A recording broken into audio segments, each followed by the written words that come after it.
Ya, setelah ini adalah situasi terakhir di Jakarta International Container Terminal di Tanjung Priok, Jakarta Utara.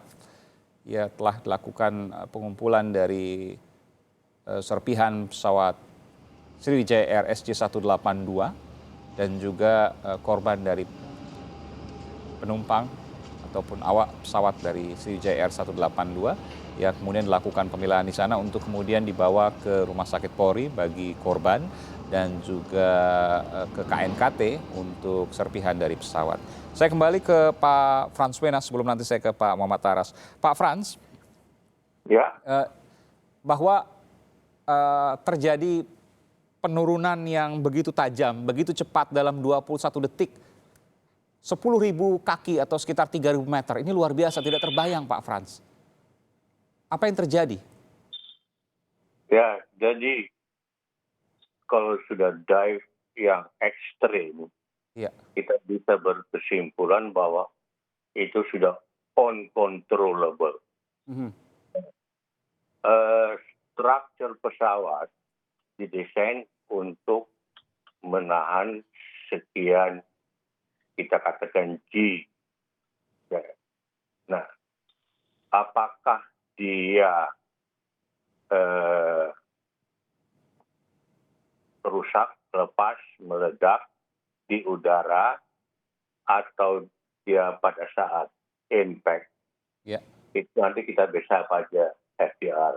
oke, Tapi untuk sementara kita tahu bahwa kalau dalam kondisi itu kita sebut uncontrollable dive. uncontrollable dive. Ini kalau kita bicara soal penumpang misalnya dan awak pesawat itu dalam kondisi itu pasti tidak sadar, Pak Frans. Eh, Kemampuan manusia berbeda-beda ya. Tapi kalau dia sudah dive dengan lebih dari 7 atau 8 G, pada umumnya manusia akan tidak sadar. Jadi kemungkinan besar pada saat kecelakaan tadi Anda katakan impact tadi ataukah mungkin terbakar misalnya itu dalam kondisi semuanya tidak sadar. Kemungkinan besar dan dari pengalaman memang seperti itu. Oke, baik, baik. Em, apakah bisa terjadi seperti itu? Itu banyak faktor. Di antaranya cuaca buruk, bisa juga kemungkinan gangguan mesin misalnya. Kalau dilihat dari data yang ada, cuaca buruk itu sudah pasti. Ya, Kemudian kondisi pesawat menurut catatan yang ada, laik udara. Tetapi laik udara itu tentunya harus didukung dengan data dan fakta yang konkret. Khusus untuk pesawat ini masih bisa dipertanyakan.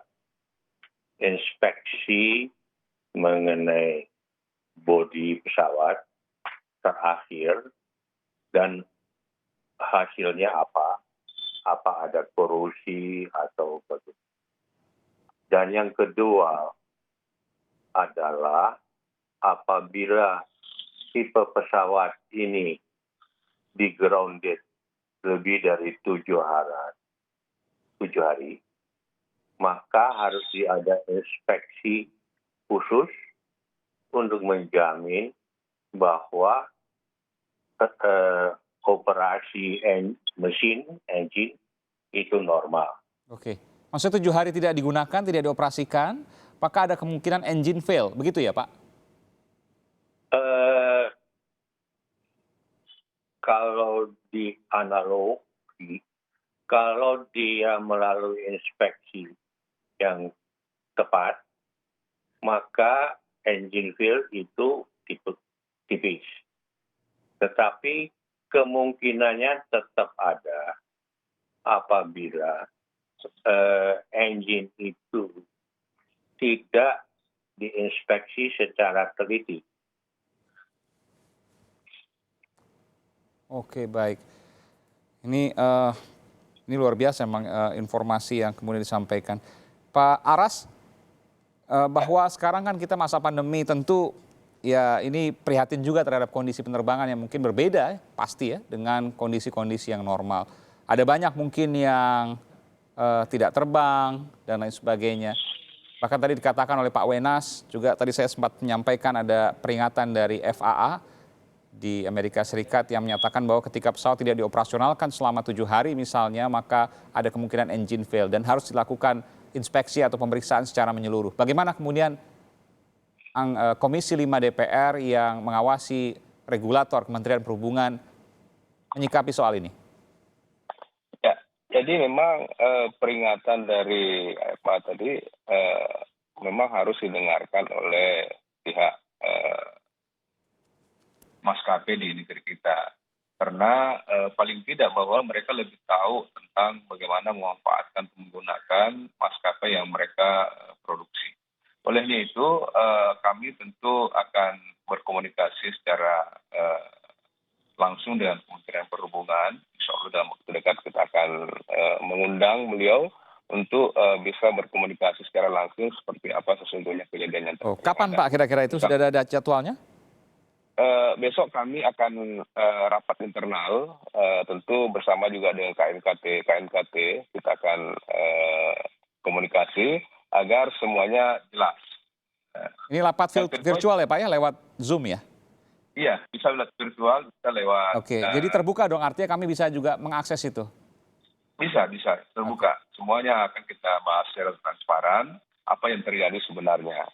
Yang kedua, melalui kesempatan ini, saya ingin mengapresiasi mitra kami juga Basarnas bersama dengan TNI yang begitu sigap kemarin untuk segera menemukan lokasi jatuhnya pesawat. Sehingga tentu yang menjadi fokus kita hari ini adalah bagaimana black box itu segera diangkat dan akan semakin jelas apa penyebab dari kecelakaan yang terjadi. Mudah-mudahan besok bisa dilakukan karena minggu sesungguhnya titiknya sudah ditemukan. Tapi kita tidak tahu karena ini bergerak terus ya, karena ada arus laut yang kemudian terjadi di sana. Terima kasih Pak Muhammad Aras, anggota Komisi 5 fraksi P3 dari DPR RI, dan juga ada Pak Frans Menas, mantan pejabat senior dari Komite Nasional Keselamatan Transportasi. Terima kasih Bapak-Bapak telah memberikan informasi di Breaking News Kompas TV terkait dengan pencarian pesawat Sriwijaya Air SJ182. Sehat selalu, selamat malam. Selamat. Iya.